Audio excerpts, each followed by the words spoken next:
یعنی که هم 20% بیخدش باشه خیلی مویزی کلونی استالیت دارم. از استالیت بهترین مویز میشه نه که هم برای مویز سیاه بودن. انگوری خوبه. یا انگور اکی عجیب بود دادا. حالا بگیم یکم چیزی نشوناوی شه. این ما دامی ویدیو یا یوری رولیک دیگر میچسبونم. انگور پرور اوکراینی که همین سال بعد دیم سالی بعد پایان حاصل دادگه.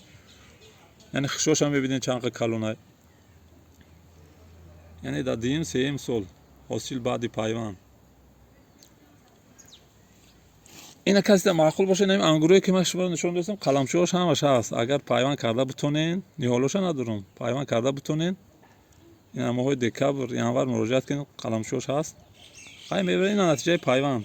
که هم باردار اسکندر روزخوی مرا داد یک چشمک بود نمیجه. یک چشمک بود اینجا بر اومد اینه پاسینکاش بر اومد.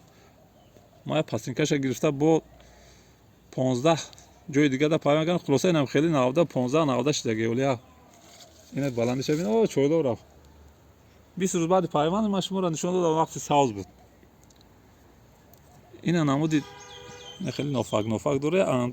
انگوری بگیم پدرش نیاده ایراد میگم فقط تماشاش کن. بولوش خیلی رنگی بجرگ رنگی همورق نیست. مزهش هم خصوصیش بگیم رنگی بودرینگ. رزمیش هم کلون بوده. 5 گرم ایهول بگیم این گفتی گپو نیچه. یادی سال بعد هم 7 گرم 8 گرم انیق بگی بریلین به هیچی 7-8 گرم انگوری خوب میشه ایشون. سلامت باشین. یکون سوالا باشه نایستین برادر رو. در امان خدا باشین.